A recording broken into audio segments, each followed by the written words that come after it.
Hey guys, what's up? It's me, Thomas. Today we're back here with Game Theory with, well, the Game Awards are wrong. Well, it was that time of year. Well, actually 2 days ago it was the Game Awards, and well, let's just say people were not happy with the results. At least I remember from some of the announcements. I can't remember which one was the one that just, like, I heard an audible boo in there. I can't really say for certain. But might as well see how these things were rigged or see what's going on. So be sure to like, subscribe for more. Hope you enjoy. Here we go. Oh, it's that time of the year, folks. The days are getting shorter, the air is getting colder, and little gamers around the world leave out their Doritos and Mountain Dew in the hopes that Gamer Santa, Jeff Keighley, will deliver us yet another unforgettable Game Awards, where all the biggest players in the gaming industry come together to share in the latest announcements, bad jokes, and whatever this was. What do you think, Zelda? Yes! Let's do this IRL! Come on! Can't really tell if that means we've been naughty or nice this year, but Hard to tell. thanks for that one anyway, Jeff. Absolutely incredible. I've been waiting for years to show that to you.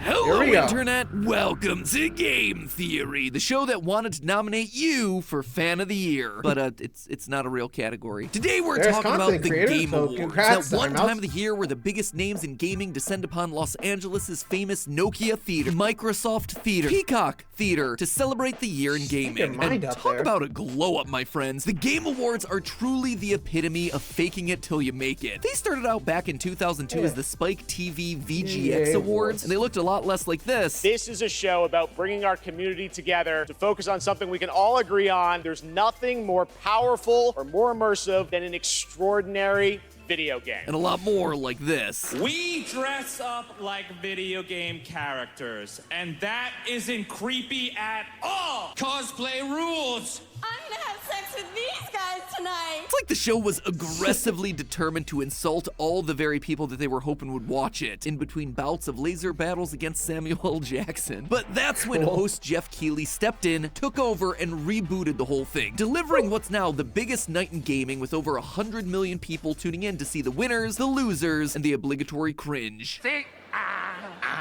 That's a good selfie, my friend. Did you just say shelfie? Oh, and let's not forget the uncomfortable brand deals. Hydrobot, taking it to the next level. That was sick. But of the whole night, no award is more prestigious and hotly debated than the ultimate in gamer achievements, Game of the Year. Now, this year's show was a big one. Not only did this year mark the 10th official Game Awards, but the nominee list was stacked. We got 2 mainline Nintendo games, a new Spider-Man game, Baldur's Gate 3, an amazing Resident Evil 4 remake, and also Alan Wake, sure. But honestly, when you look at this year in gaming, I'm impressed that they could narrow it down to 6. If you take the average Metacritic scores for all 6 Game of the Year noms, it would be the second highest average score in Game Awards history, behind the amazing year that was 2017, which, fun fact, also had itself a Mario and Zelda nomination. It feels almost like there's a pattern here. And hold on, because that's exactly what we're going to be talking about today. You see, the Game Awards, like any other award show, is a game in and of itself, with prizes to be had and achievements to be won. Now, over on Film Theory, I've done videos analyzing the Oscars and how to game the system there to win its various awards. And guess what? The formula worked and ultimately helped Leonardo DiCaprio finally win his Best Actor Oscar. So today, I wanted to do it all again for you aspiring game developers looking to take home a gloriously oversized Rolls-Royce car hood ornament. Spot the difference between those two pictures. Seriously, they are the same picture. I've dissected the data for every Game of the Year nominee and winner over the past 10 years, and boy howdy, let me tell you, there is a clear, perfect formula for winning this thing, and it all boils down to one singular word: daddy. Get your acceptance speeches ready, like loyal Alan Wake. theorists, because Chic Hydrobot has got an award with your name on it. And while you're writing those acceptance speeches, let's just get you prepared for the ceremony itself. You gotta look good when you're up there on that RGB gamer stage, after all. And what better way to look stylish than in our new super colorful Aurora blazer? Available right below this video via the YouTube shopping links, the QR code that you see on screen, and on theorywear.com. I wanted to make this thing because suits and formal wear, they're just so drab and boring. Always gray, or black, or dark blue. I wanted to mix it up and get something colorful, something bright and vibrant for all those holiday get-togethers, or, you know, those big celebratory moments like accepting a gaming award from a Muppet. But in order to look good on that stage, you're also gonna have to travel to that stage, which means that you're gonna need yourself some luggage. Now, as you guys know, I travel a lot, and I mean a lot. I just got back from a trip to Tennessee, and 3 days later, I was back out in LA for Thankmas. And that's already already coming off of a trip to Chicago and Boston back to back. The long story short is I have strong opinions about what makes a good versus a bad carry-on suitcase. And in this one item that we're launching as part of this new collection, I've designed the perfect carry-on case with everything that I want out of my luggage. Reinforced edges, sturdy handle, straps that allow you to secure it to other bags, a design that maximizes internal space while keeping everything tucked in nicely, and of course, a password lock for when you want your travel supplies to be super secure. And with a design like this, let me tell you, you are not getting mixed up with any other bags on that plane. In short, we've designed something that'll keep you looking fly while you fly. I am so ashamed of that one. Anyway, for this newest collection, we wanted your winter to be fun and bright, so we leaned in on creating items inspired by the Aurora Borealis, the Northern Lights, like our Aurora snow jacket, which is, in fact, a full-on winter snow jacket. It is waterproof, it is super warm, it even comes with matching snow pants, and its design, it's just beautiful. It's full of these rich, vibrant colors that you're not gonna find anywhere else. Or, if you want something that's a bit more snuggly this holiday season, then you simply must try on our cozy hibernation sweater. It can be worn as just a sweater. It can be worn as a full-on dress. It is snuggly and warm and oversized in all the best ways possible. And of course, it has itself some thumb holes. In case you couldn't tell from our images here, this isn't just a bunch of YouTuber merch that we threw together. This is apparel. It is real high-end clothing designed from the ground up to give you an incredible, fashionable look, unlike anything that you're ever going to be able to find in your local stores. And these are all pieces that are built to last as staples in your wardrobe for years. There's also gloves and more jackets available right now as part of the Northern Lights collection waiting for you over at theoryware.com or via the merch shelf down below or via the YouTube shopping link. Really, there's just a lot of ways to reach this stuff at this point. So I hope you like it. I hope you give it a chance. And now back to Game of the Year. As a quick side note. So, about the daddy thing, I'm guessing it's because, like,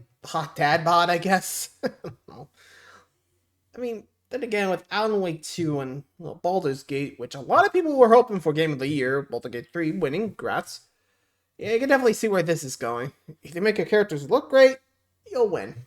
Or something like that. After all, gotta make sure they're still in the back of the head of the gamers when they're voting. Anyway, let's just see what he means by that, but side note. Before we get started, the majority of the script was actually written before the Game Awards this year went live. So when we talk about the nominees, we will be including this year's nominations, but we're not going to be including this year's winner in the statistics until the very end of the video. So when you hear me say stuff like 9 winners, it's not that I missed one, it's just that we didn't know who that was going to be at the time of writing the vast majority of the script. All right, now then, the first thing that immediately jumped out to me when looking at the data is the genre of game that tends to win. Although games like first-person shooters and sports tend to be the top-selling games out of any given year, turns out that the Game Awards actually prefer themselves action. Of the 56 games ever nominated for Game of the Year, 30, or a whopping 54%, fit into this action genre. But since that's a fairly broad category, I decided to break it down further. 17 were action-adventure like Metroid Dread, 12 were action RPGs like Elden Ring, and then there was one, Death Stranding, that was just listed as straight action. But that's just talking about the nominees. The trend becomes even more clear when you start focusing on the winners. 5 of 9 winners were action adventures. Last of Us Part 2, Breath of the Wild, It Takes Two, Sekiro, and God of War. While 3 of 9 were action RPGs. Elden Ring, Witcher 3, and Dragon Age Inquisition. The only non-action game to win the big award of the night was actually Overwatch, team-based multiplayer shooter. This trend even tracks all the way back to the Spike TV Game Awards, where 7 out of their 11 winners were also classified as action games. The outlier of Overwatch, though, caught my attention, so I decided to keep digging. Despite multiplayer games dominating the scene with things like Fortnite, PUBG, Among Us, Rocket League, and Apex Legends, when it comes to Game of the Year, only 6 of all 56 nominees are fully blown multiplayer experiences. And of the 2 that managed to go all the way and win the award, one was Overwatch and the other was It Takes Two, a cooperative platformer game for 2 players telling the story of warring parents being forced to work together to save their marriage. Yeah, it's not quite the same as dropping with the boys in Fortnite. It's not what you typically expect out of that genre. Overall, it is very clear that single-player games with compelling character-driven narratives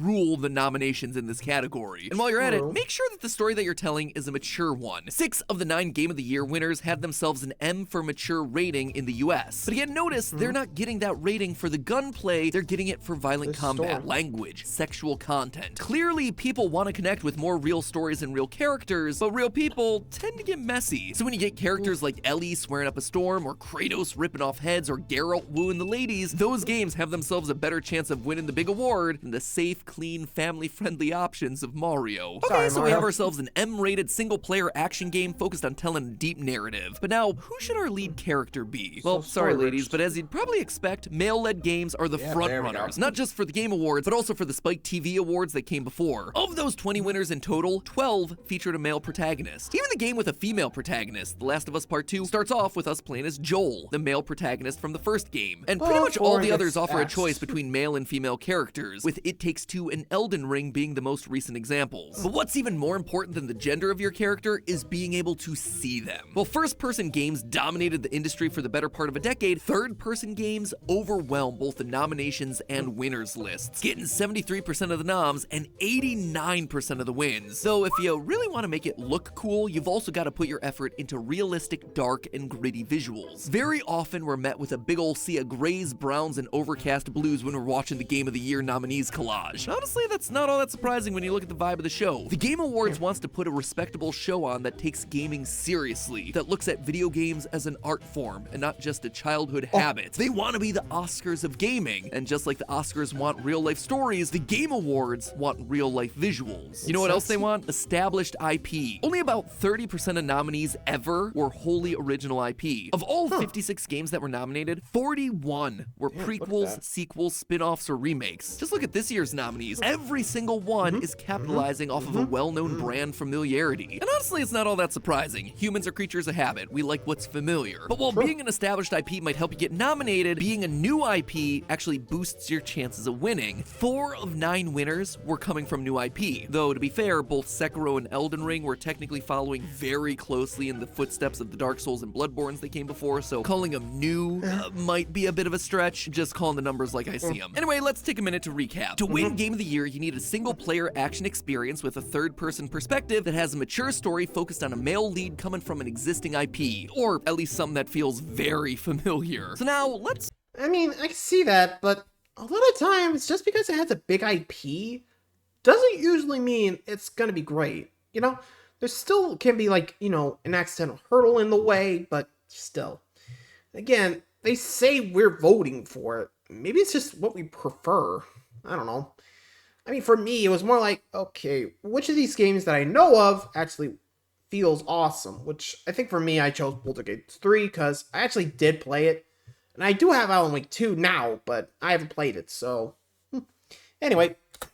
Let's talk about your release strategy. It turns out that while yeah, your game's important, when you release it may actually be just as important of a factor. You see, the Game Awards are always in early December, with nominations being squared away sometime in November. You might think that games should therefore come out just before November for the best chance. That's how other award shows tend to work. There's a recency bias amongst the voters. But with the Game Awards, it's not actually the case. If you truly want to springboard your game into Game of the Year consideration, you want to shoot for a spring release. Look at the previous Game of the Year winners and you'll see the commonality across their release dates. It Takes Two, Sekiro, God of War, Breath of the Wild, Overwatch, The Witcher 3, all of them released in March, April, and May. Elden Ring came out at the tail end of February, and The Last of Us Part 2 released June 19th, technically before the first day of summer, so slid right into that window. In short, spring is the prime window for getting Game of the Year consideration. Now, at first, this seems random and arbitrary, but if you stop and think about it, it actually makes a lot of sense. 7 out of the 9 winners take more than 20 hours to complete. 4 of them clock in with playtimes between 40 and 60 hours. If you're releasing a 50-hour epic around nomination time, say like late September to November, people aren't gonna have the capacity to really dive into your game fully. But if you release it back in the spring, then voters have all year to invest, to complete it, to develop opinions about your game, while having plenty of time to still focus on what they have to do in their day jobs. So there you have it, folks, the perfect guide for the perfect Game of the Year candidate. Just create a single-player, third-person action game with a well-established IP. Give players a male protagonist with a deep, mature story and realistic graphics, and then make sure that players feel like they've gotten a substantial experience, making sure that your game takes around 20 hours to complete, ideally closer to 40. And then make sure that you're releasing it in spring to give voters a real chance to dig into your incredible new game. Now, you might think that this is where the episode would end. I mean, we've analyzed all the key data points and given you the winning formula, so what else is there to say? Well, for me, it's not enough to just know how to win, I want to know why. Gaming's a subjective subjective medium after all, so why are all of these trends so predictable? Well, it all comes down to something that's a bit harder to quantify on a simple spreadsheet: the humans that are voting for this award. I mentioned before that the Game Awards want to be the Oscars of gaming, so you'd probably assume that the votes are done similarly, with winners chosen by an academy of industry professionals. But in reality, no, that isn't the case. Nor do they let regular audiences vote like the VMAs. The Game Awards voting starts with an advisory board, a group of the biggest names in gaming. I'm talking president of Nintendo Doug Bowser, executive VP of Microsoft Phil Spencer, companies like Activision, Rockstar, Valve, which might make you think that this is an Oscars-like situation, but then here comes the twist. The advisory board isn't actually voting. Instead, they're creating a list of over 100 games journalism publications from around the world, and then those journalists, known as the jury, they're the ones who decide which games get nominated, and they're the ones that get to vote for the winners. There's also an element of public vote here, but that only accounts for 10% of the final rankings. It's designed like this so it's not about what's popular, but what's truly considered the best by the people whose job it is to know these sorts of things. And when I saw that jury breakdown, suddenly every single element that we talked about today fell into place. Obviously, a lot of people who get into writing about games professionally did so because they grew up as gamers themselves. They grew up with video games in the 80s and the 90s. This means that the bulk of prominent games journalists are in their 30s and early 40s. They want games to have more mature stories because they themselves are more mature. Why's From Software games had such success with games like Elden Ring and Sekiro? It's a throwback to the good old days when games were harder, when there weren't checkpoints everywhere, when it was okay to die. Breath of the Wild, it was able to soar its way to a win not just because it was a great game, but because it was the perfect mix of a nostalgic IP from their childhoods put through a more modern, mature filter. Why are male characters so prominent in this winners list? Well, not only are there more male journalists in general, but do you notice anything specific about these characters? The majority of them are older men, usually about 30 plus, which means that these male journalists that loved gaming in the 80s and 90s are now playing as characters that they identify with. Men who are their age or just slightly older. Men who might be starting to feel past their prime, but who are still kicking butt and taking names. And it's not just age that's a factor here, it's also responsibility. Past winners like God of War, It Takes Two, Sekiro, all of them have lead characters that aren't just men, but fathers, or father-like figures. Sorry, internet, I know a lot of you have a thing for mommies in gaming these days, but it turns out that to win Game of the Year, it's all about that big daddy energy. Kotaku actually dubbed the phenomenon the daddening of video games, and we're seeing it more and more lately because journalists and developers have grown up. They're starting families of their own, which means that they're incorporating those experiences into their work and identifying with the stories that are being told there. And when your voters are parents, it's gonna affect all the other criteria too. Being a parent puts a huge limitation on your time. When you have to do your job, and then you also need to do the parent-partner thing, that means that you have less time to sit down and play games, which is why I suspect single-player action games are dominating the awards. Action games, specifically action-adventure games, tend to have much clearer and straightforward narratives, with more linear levels and missions. It makes it easier to just sit down and do one level, making you feel like you accomplished something in the game, getting a nice hit of dopamine, but then being able to move on to whatever normal adulting stuff you gotta do. You might think that this flies in the face of longer games being more successful, but actually, the two are very closely tied. Remember, with bigger, longer, more open games, that means more collectibles, more side quests, more easy things that are measurable and quick to do. Plus, if your time's limited, you don't necessarily want to have to pick up a new game every few weeks and learn a bunch of new controls or mechanics. Having one 50+ hour game means you can just keep chipping away at it bit by bit over time, while still feeling like you're getting something out of it. Again, explaining why spring releases are doing a lot better than fall and winter ones. Also, as adults, your time's limited, and it's difficult to coordinate with your friends who are also busy with their own personal lives. As such, multiplayer experiences are just gonna be significantly less fun because you're playing online with a bunch of randos. And there you have it, loyal theorists. Not only do you know how to win the Game of the Year, but now you understand why you can win the Game of the Year. The key thing above all else is to understand your audience and tailor the experience directly to them. Build a single-player, third-person, M-rated, dark and gritty action game that takes itself seriously. Give people a chance to explore a deep and rich world from their childhoods. Make sure the main character is a middle-aged man with some real dad energy that you'll be spending the next 40 hours with. And finally, remember to release it in the spring so that the journalists and parents actually have time to play the darn thing. Now go forth and make some awesome games. All I ask is for a thank you in your acceptance speech. Now, based on this criteria, it seemed like this year's race was going to be pretty tight between Baldur's Gate and Tears of the Kingdom. Both of them are in the action genre, though Baldur's Gate was less likely with its RPG focus. Both are in the third person, both are primarily single player. Baldur's Gate's rated M for mature, while Zelda's E for everyone. Zelda, of course, is a massive IP, but Baldur's Gate also equally massive. It's based on Dungeons & Dragons, which has been a huge game since the 70s. Both of them have nearly 60 hours of total playtime. Zelda edges out slightly with its May release, while Baldur's Gate was released in August. Both games were tied for highest rated on the list with 96%, and both of them offered male protagonists, though neither of them necessarily gave off a whole lot of dad energy. That said, it wasn't all that surprising when Timothée Chalamet announced that Baldur's Gate 3 was officially the 2023 Game of the Year winner. I guess that M rating for being able to have relations with a bear really helped to carry this one over the finish line. Though when the director of a game shows up to your award show in a suit of armor, yeah, probably deserving of the dub. Oh wait, nope, never mind. Definitely goes to Flute Guy. Flute Guy, you are the 2023 Game of the Year winner, at least as far as I'm concerned. But hey, that's just a theory. A game theory. Thanks for watching.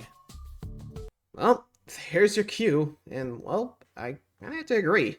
It fits the mold, so what do you guys think? Let me know in the comments. So until then, thanks for watching, guys. Adios.